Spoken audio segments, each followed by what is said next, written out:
Good morning, family. I am not Charlie Weir. I'm not near as dapper. I'm Michael Farren. I'm actually one of the worship pastors here, and if you're a first-time guest with us today, we say welcome. All of us here in the house that are family, we say welcome, right? Welcome. We're so glad you're here.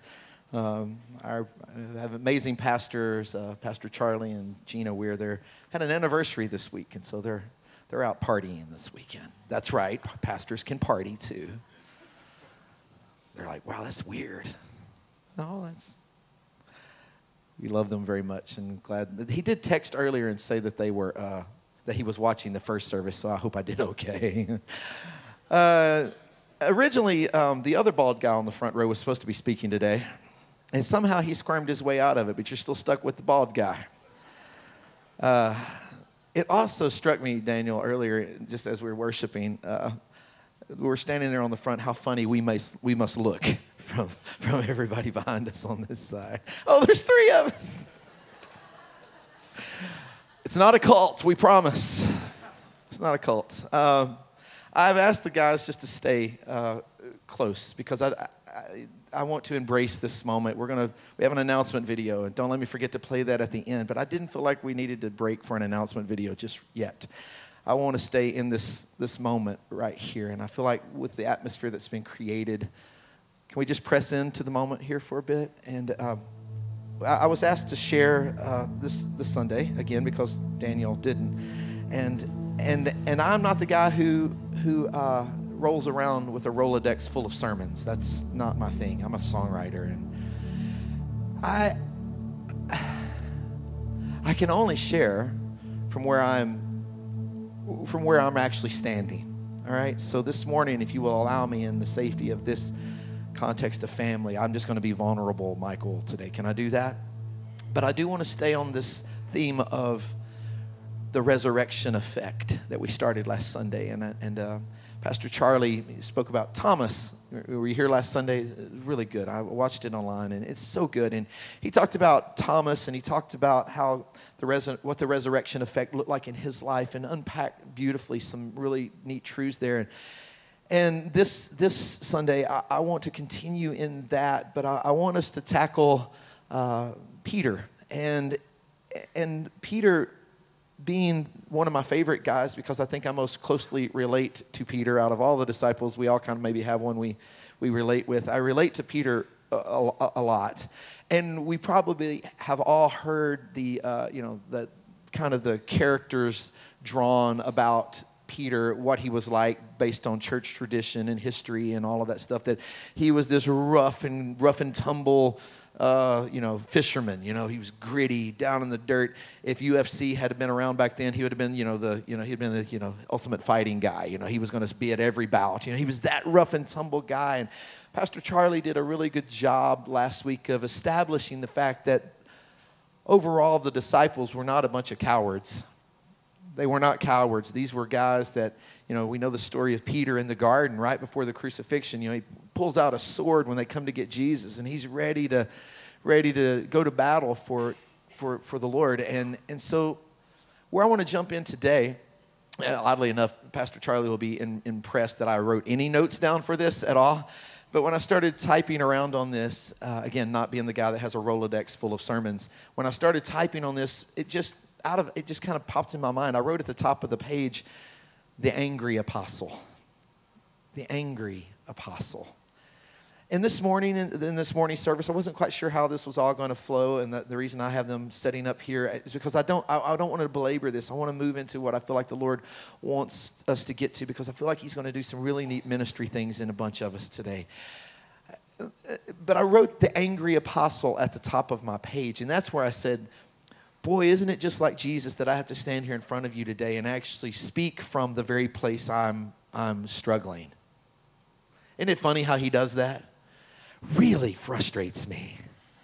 Really, Jesus, why do you do this? And yet He stands me in front of you today having to wrestle alongside you with what I believe He wants to open up. So hear me say today, I'm as much standing next to you today as I'm standing in front of you. And He is going to have His way with us whether we like it or not. I wrote the angry apostle at the top of the page, but it started me really thinking about where I come from, my roots. I am a proud Farren, and they tell me somewhere in my ancestry that a lazy Irishman dropped the mick off of the front, so that's all I know is that I come from a long line of Irish, angry, redheaded. We're good people, but we are angry Irish. My hair grew black when I had hair, but my beard has always grown kind of red. And my mom's, a redhead, and we all have this, we love our Irish roots. And so I told this the first service this morning. When I was 5 years old, really unique story in my life. My mom and dad are pastors still to this day in Texas. And I was 5 years old. My little brother was 3, and they actually had a story written about our family in the local paper, the Texarkana Gazette, and they said, we want to do a story on your family because it's a cool family in that. They came and brought a photographer one Sunday afternoon after church. And much like about the size of this building, they took the newspaper came in, they took this picture. And the picture was my mom and my dad sitting on the front of the stage, and I am on my dad's knee, and my little brother's on my mom's knee. And behind them, standing on the stage, were both of their parents. Does that make sense? So my grandparents. But what made the story was behind them were all of their parents.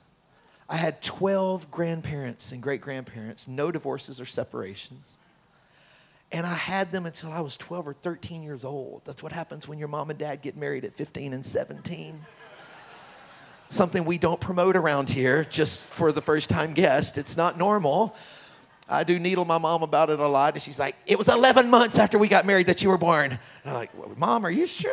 It was 11 months. But they get married, and I have 12 grandparents, and I'm so proud of my lineage. But it would be said about Farrens and Howells, these were the kind of men that they were in my family, and women, that they were the kind of people who would give you the shirt off their back, but do not try to take the shirt off of their back. Anybody know those guys? Give you anything you need, help you out, but don't you dare try to take my shirt. I will give it to you if you ask nicely. I will give it to you if I see you in need. But I will say, underlying, there's always been a bit of grit in my family and a bit of this angry Irish thing. You push our buttons too much, and it comes out. I told this story earlier, too. It's just funny. My dad is still a pastor, and my great-grandfather, Ray Farren, the redheaded little Irish guy, owned a lumber mill. How much more masculine can you get? Owned a lumber mill, like the dude threw tree trunk. He hauled them by mule out and loaded them up on a conveyor with a mule and then shot them through an open blade that was about that tall for a living. That's what he did, a man's man. And he loved Jesus. He was a deacon in the Baptist church. And yet he was the rough lumberjack guy in our family and farmed. And it always thrilled me when I was young, 5, 6, 7, 8 years old. We'd go hang out on his front porch because he was older then. And my dad loved his grandpa, and I loved watching them. Even as a kid, I have some of my most vivid memories of them sitting in a swing in the evening, in a Texas summer, sitting in that swing. But my great-grandfather had one favorite cuss word. I won't tell you what it was because Charlie will fire me. It wasn't like vulgar bad, but it was one of the typical good, firm, redneck cuss words. Started with an S. And it thrilled my young heart to no end because I was raised independent, fundamental, premillennial, King James 1611 Baptist. That truly is what's still written on the sign where my other grandfather pastored to this day. Beulah Land Baptist Church, independent, fundamental, premillennial, King James 1611. Everybody welcome.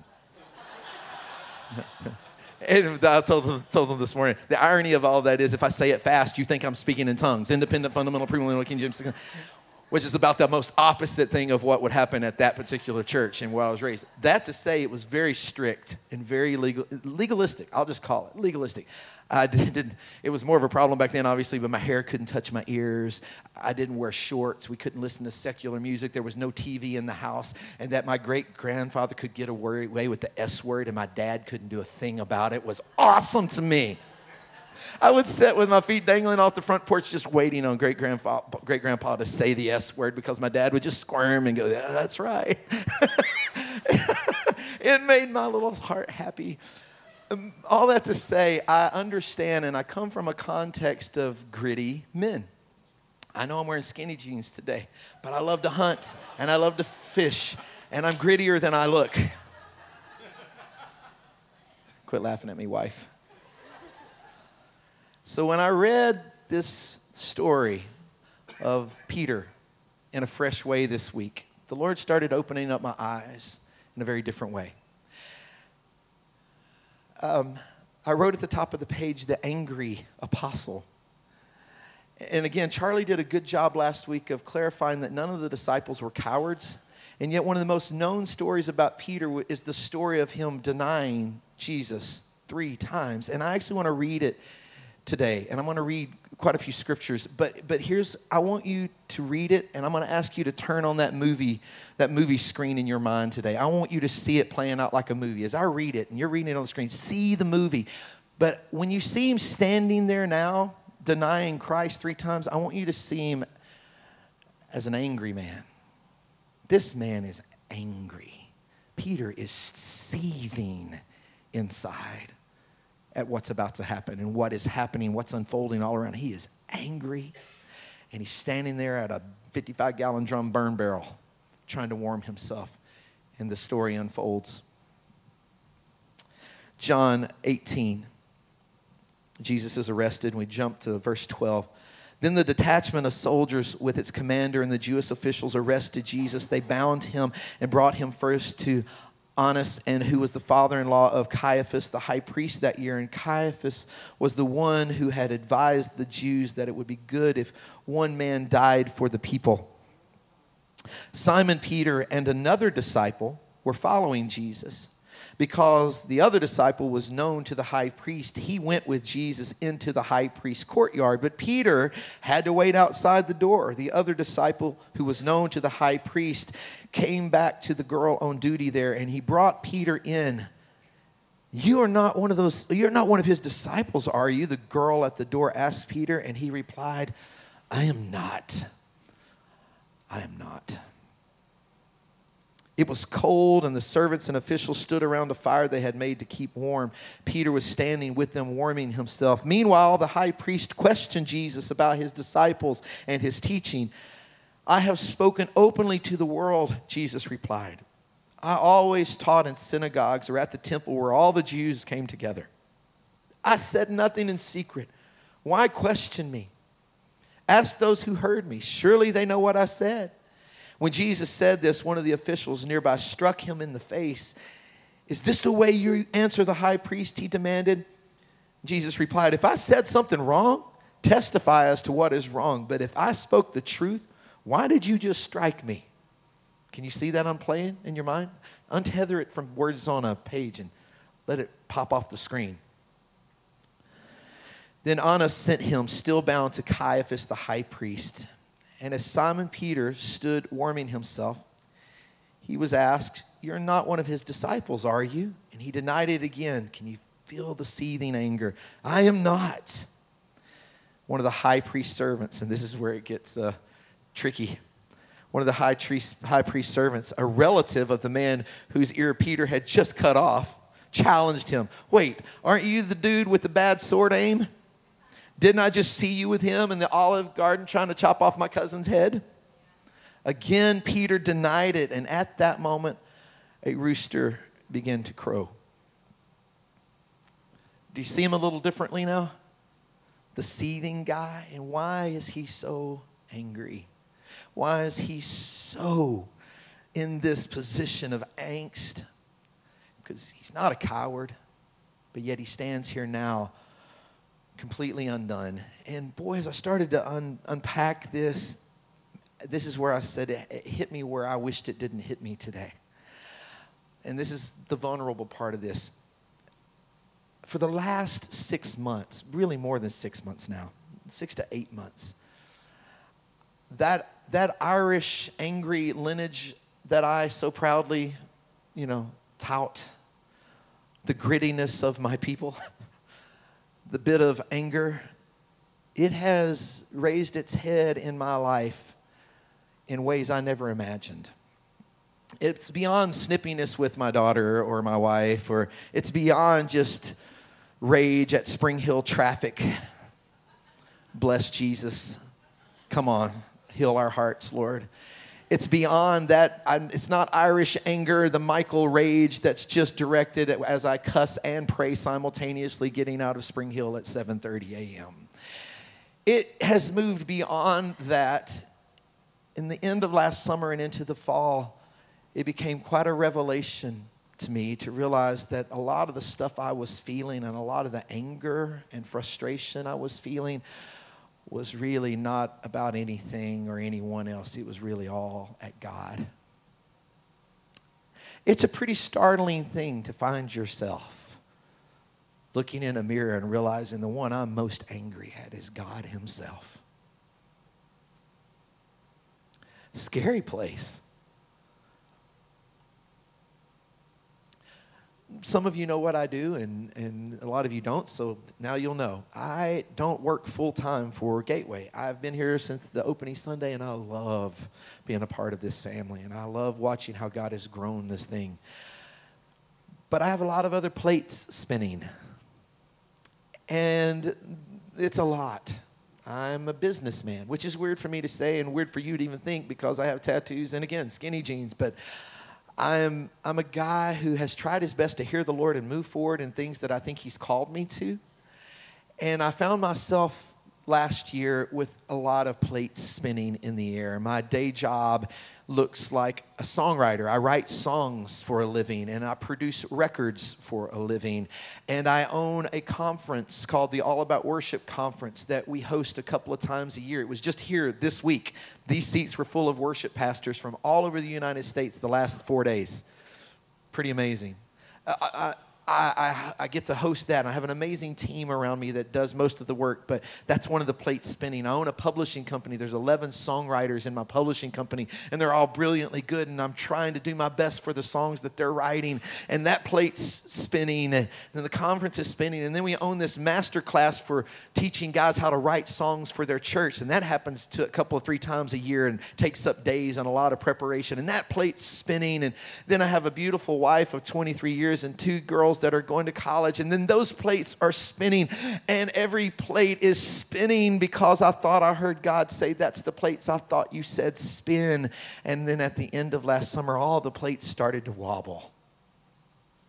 They all just started wobbling, and I looked like that guy at the circus that is like getting out of control. He's got plates on everything, and he's spinning it, and it all starts to get shaky, and I become incredibly angry because I thought surely this Jesus who I said is my king and who is my friend would help me keep all these plates spinning and would help me navigate all the things that I thought I was supposed to be doing, and I wasn't getting a lot of answers.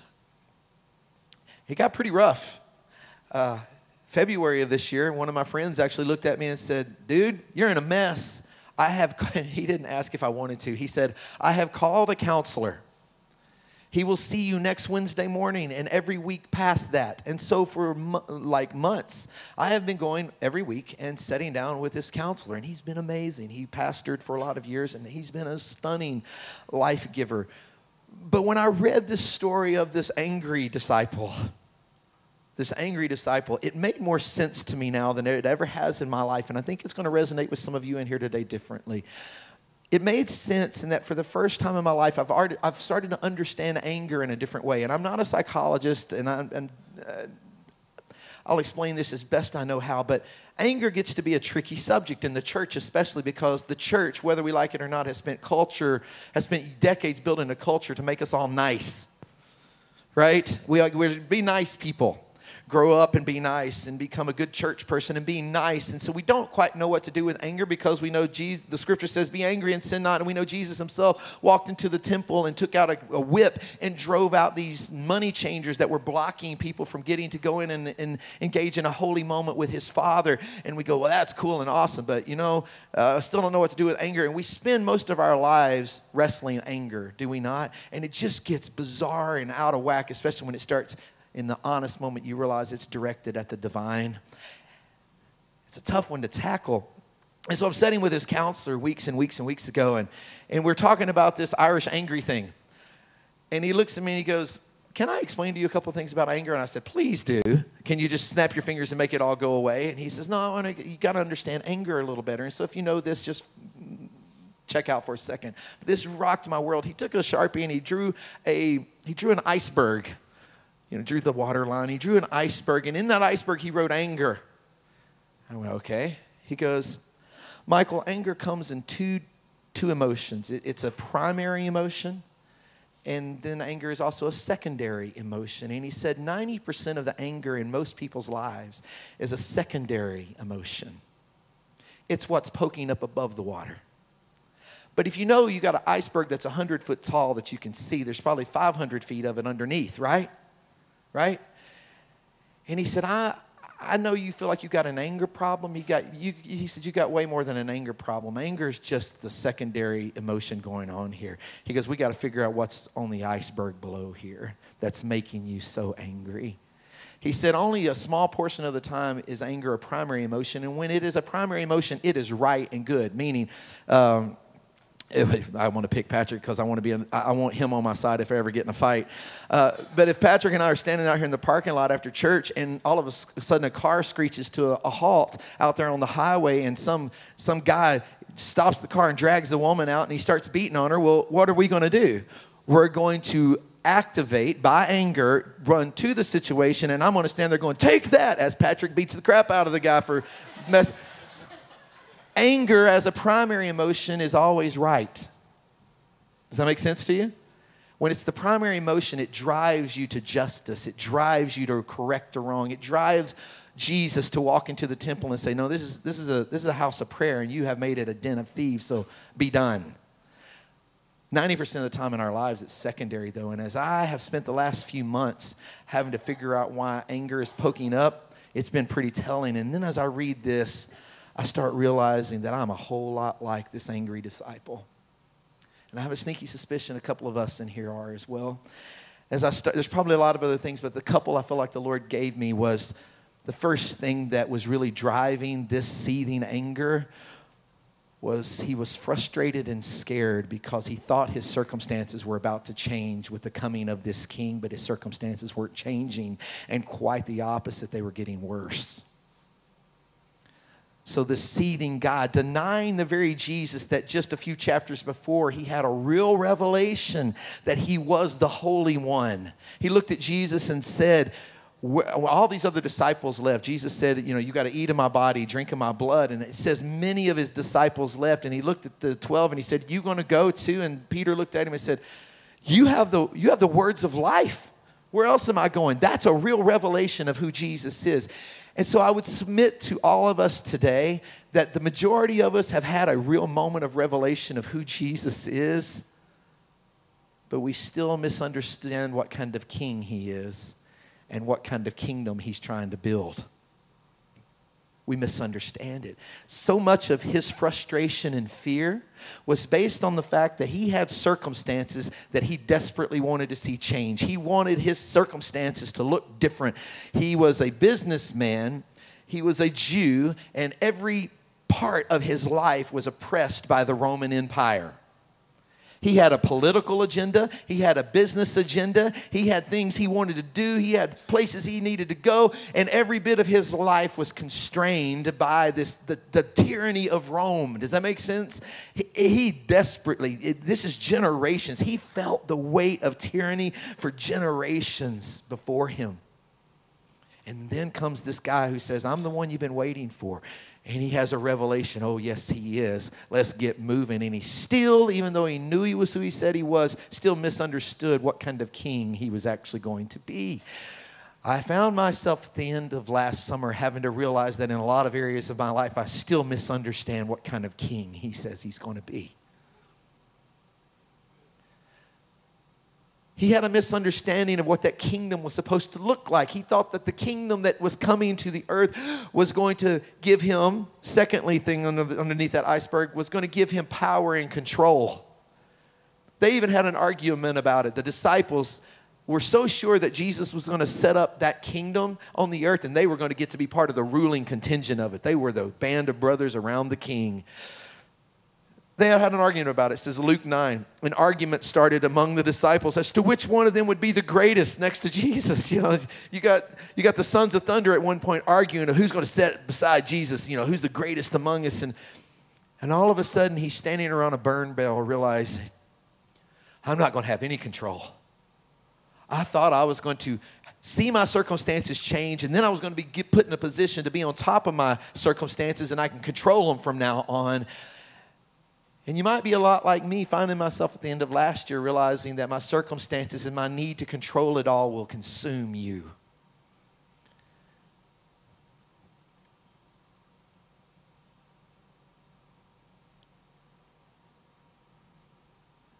We talk about a resurrection effect. And this is the vulnerable part.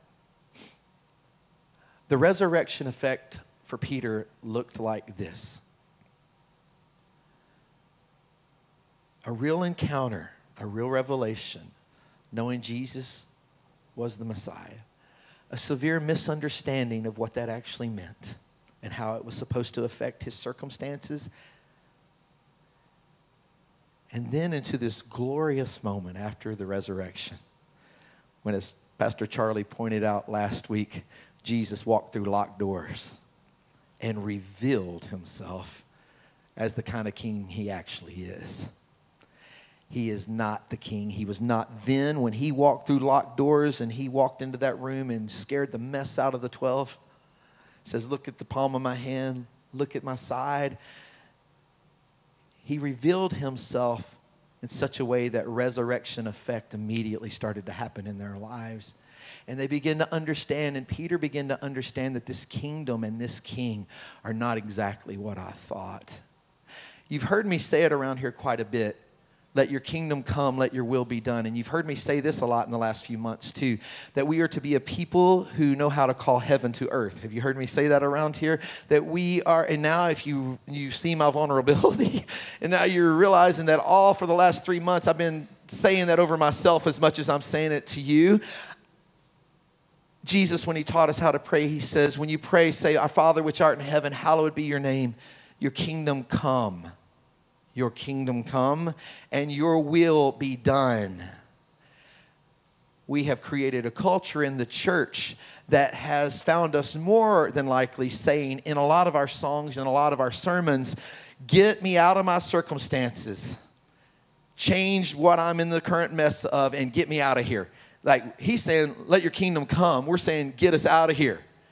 Let your will be done. We're saying, please change this to the way I need it to be. We're the exact opposite of what we're built for. We are a people meant to call heaven to earth. It's really hard to call heaven to earth when your eyes are firmly fixed on a lesser king and a lesser version of this king of all kings. And as much as I wish I could give you 3 points in a poem today to tell you how to have resurrection effect take place in your life, it really is a supernatural thing that he has to walk through the locked doors of your heart today and say, I'm okay. I can handle your anger with me, but today's the day that's going to change. Because you're going to start to see today, and for me, Michael Farren is in a season of he's starting to see my circumstances may not change, but he remains a king above it all. I may never have the control over my mess the way I would like to have. But he has never lost his grip on control one single time. And what he's establishing on earth is a kingdom that we don't get to build, we just get to invite. We get to invite it into our personal lives, and we get to invite it into these moments together. And he wants us to be those kind of people today. And I asked the team to stand up here today, one, because I wanted them to help make sure I didn't go too long. And here's how I'm going to end this. I want to ask you guys to come back up and start getting ready. And I want us to go back into King of My Heart. But here's how we change, hopefully find a moment that changes us today. You may not resonate deeply with the anger part that I have felt for months, but I would venture to say a lot of us can say that we've sure really wrestled with some frustration at God. right? Really frustrated. Some of us would, if we were really honest today, would say, I've been really disappointed. And if we're honest, we would say it's all like God himself. And the beautiful thing about it is he is a good, good father. Oh, he's a good father. He does not have a paddle out ready to wear us out because we are angry with him. And I think overall our culture and church we've done a pretty good job of giving people release to kind of shake their fist at God at times. What we haven't done is put our foot down and say, he's not going to let you stay angry very long. He's given me some months. It's time to be done. And for some of you today, it's time to be done. It's time to be done with the frustration. It's time to be done with the disappointment. It's time to be done with the anger. It's time to be done with misunderstanding what kind of king he is. It's time to start taking hold of a greater king than the lesser version of him. And only he can do that. 3 points in a poem, you do this, and all of a sudden you see him as the resurrected king. It doesn't work that way. It works in holy moments like we're sharing today, where a simple prayer says, Jesus, I need you to let resurrection effect take place in my life today. I've made you a lesser king. I wanted you to be a king that I could control. I wanted you to be a king that would come alongside me and help me rule my kingdom. But today I say I need you to show yourself as the king who wants to establish a kingdom that's already been established, an eternity to go on top of mine. And today I need you to show me that you are the king who doesn't just need to control my situation, but can transform it beyond what I could ever dream up or organize. Does this help at all? When they were singing this in rehearsal this morning, let the king of my heart, let the king of my heart come and be all these things. It really struck me.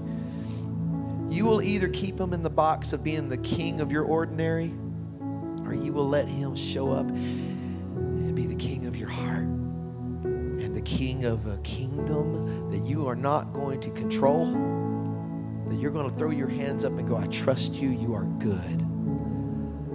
So here's a blunt call today. Blunt. Like me, I hope there's some of you here today who are starting to take a fresh breath and say, Jesus, I'm done. I've thrown my temper tantrum long enough. That's basically what it is.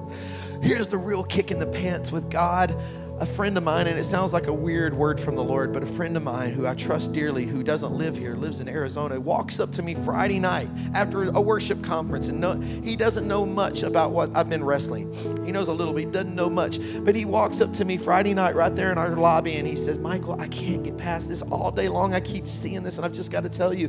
He said, we've got my ADD, we've got a new puppy, a 10-week-old Irish setter that is nicknamed Holy Terror, because that's exactly what this little puppy is. Her name is Claire, which sounds like a saintly name, but it is the devil in a beautiful little puppy who is got an attitude like you wouldn't believe, who barks back. You tell her no, and she's like, "Arr," and growls back at you. And then when you pick her up, and she wants to be held, and then when you hold her, she just starts, and they tell, all the trainers told us, when she does that, do not let her go. Because if she throws a temper tantrum and you let her go, then she's the one who was in control and in command. So I found myself, and Elisa has found herself for the last number of weeks, holding a squirming, biting Irish setter. And my friend doesn't know any of this. He walks up to me Friday night, and he says, bro, all day long I've looked at you, and he said, I just keep seeing like a puppy. Like you're a puppy in the arms of God, and you just keep going, ah! And I'm like, no. He said, but I see them getting less and less. It sounds like a hard word today, but I really believe if we're going to be a church of overcomers and people who know how to call heaven to earth, that at some point we have to be a church that stops throwing temper tantrums. You're in good company. I'm one of the pastors here, and I'm telling you, you're in good company. Some of us have been throwing a temper tantrum at God because we don't understand why you won't change our circumstance. We don't understand why you won't give us more control over our lives. And he says circumstances are best left under my plan and purposes. And control is most definitely better left in my hands.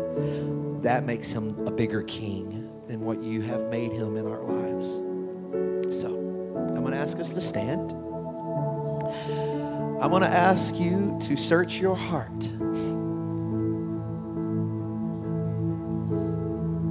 Just close your eyes, forget who's around you.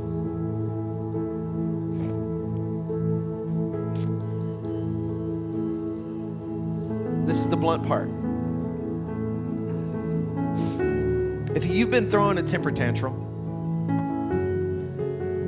and you say, I'm done and I'm tired of that and I want him to be the resurrection effect king in my life, then today is your day.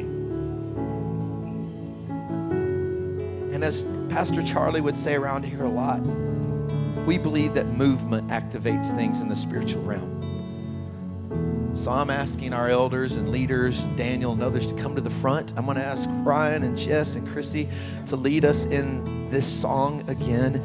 And I am telling you, you have to make a move today, straight up. If it's you and you go, I've been so angry at God. I've been so frustrated at God. I've been so disappointed with God. And I need him to take bigger effect in my life. Then I'm asking you to come down here. Jesus, can we just all hold up our hands? Jesus.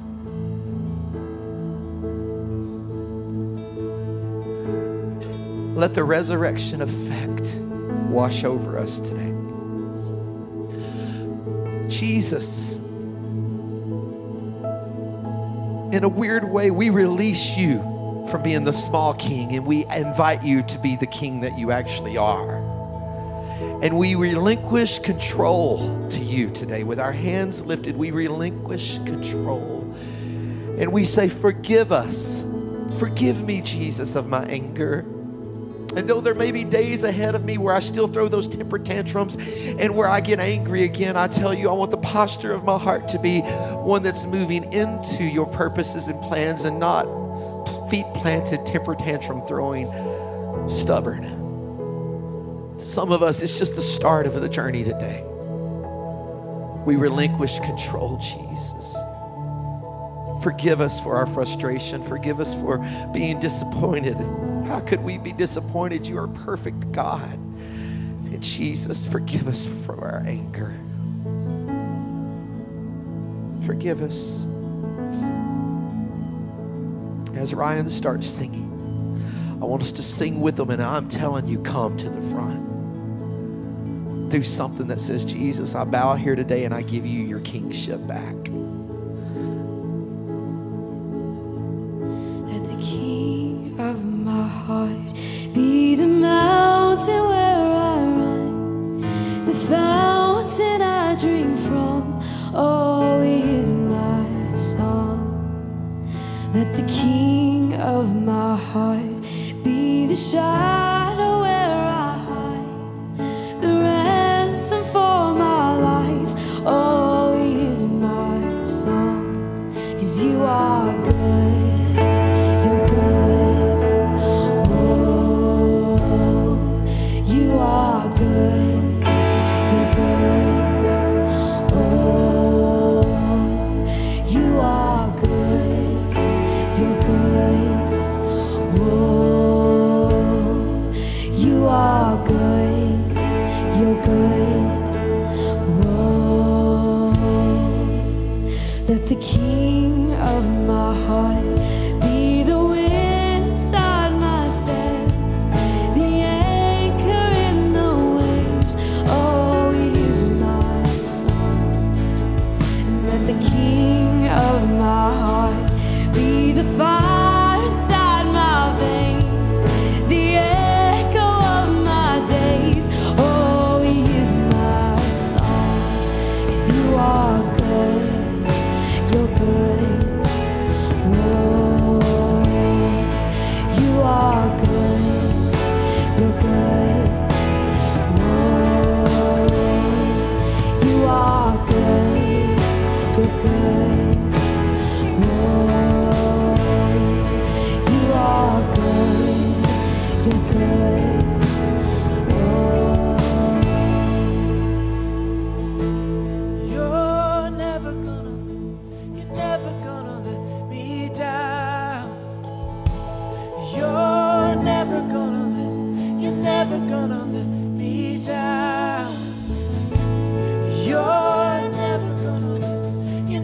gonna let me down. You're never gonna let me down. You're never gonna let me down. No. You're never gonna let me down. You're never gonna let me down. You're never gonna let me down. 'Cause you are good. Oh, you are good.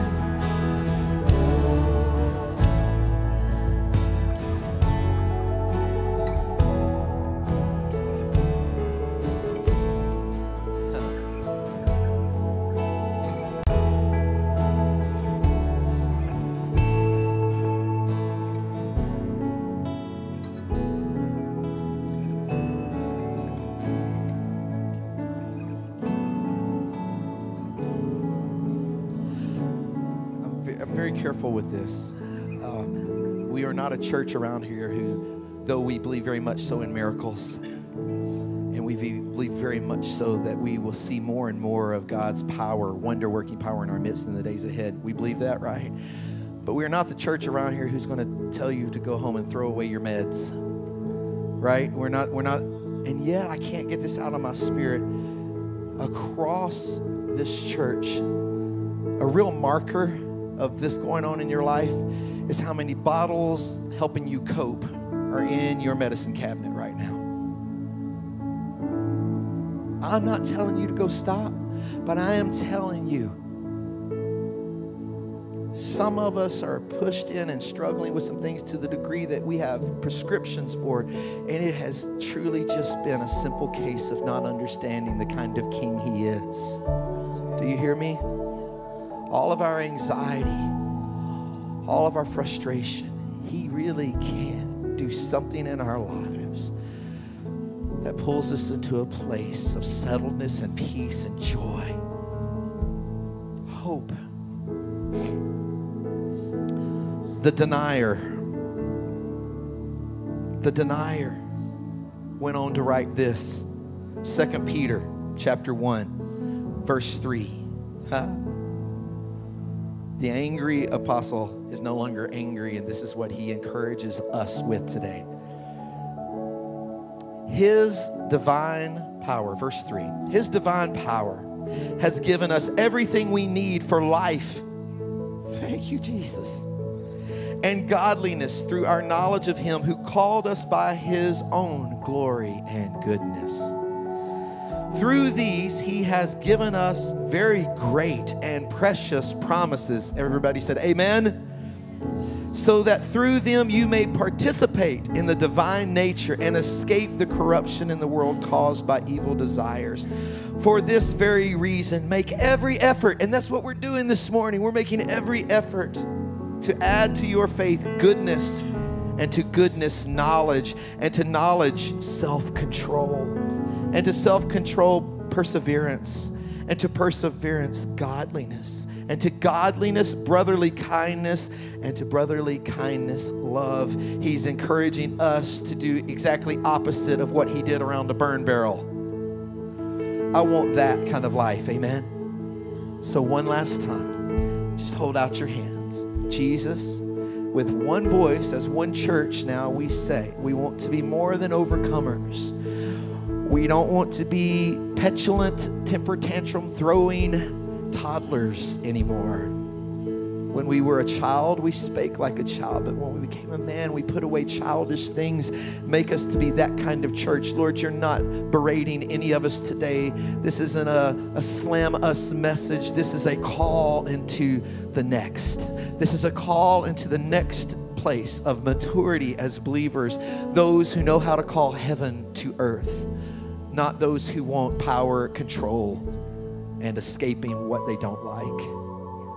So we stand with our hands and say, let resurrection effect take place in our life today. Reveal yourself to us in ways that change us forever. walk through the locked doors and the locked rooms of our hearts today and raise us up. Restore hope, restore dreams, restore peace, restore joy because of who you are. You're never going to let us down.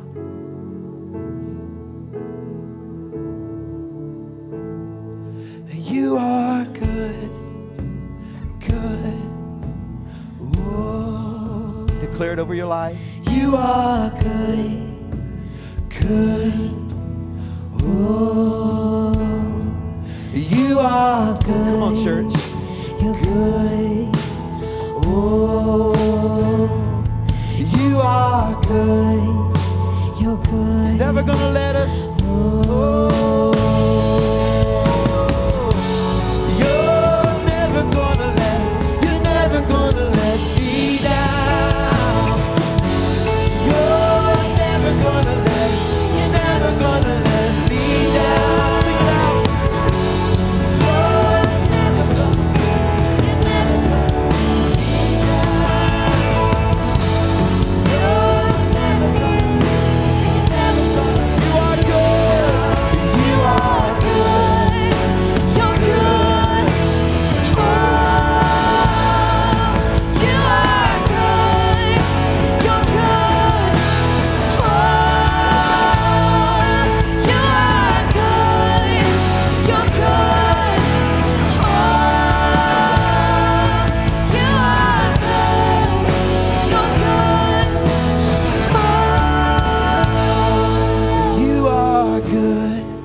Today?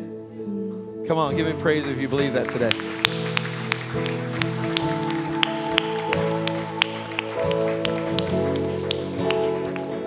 Some of you need to know that I'm on the journey with you. You're not alone and you're crazy. That's a good thing, amen? That's why this exists. That's why it's called the church. He's doing a good thing in our midst. Charlie can fire me later. But I want to end with a different blessing today. As we dismiss, I want you to hold out your hands. And I want you to actually repeat this out loud as a declaration over your life.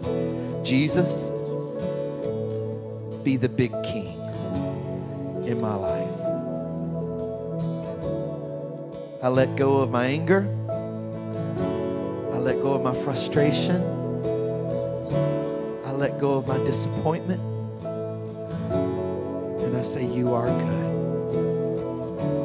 You're never going to let me down. Let resurrection effect wash over my life. And all God's people said, amen. Give somebody a hug this morning and you are dismissed.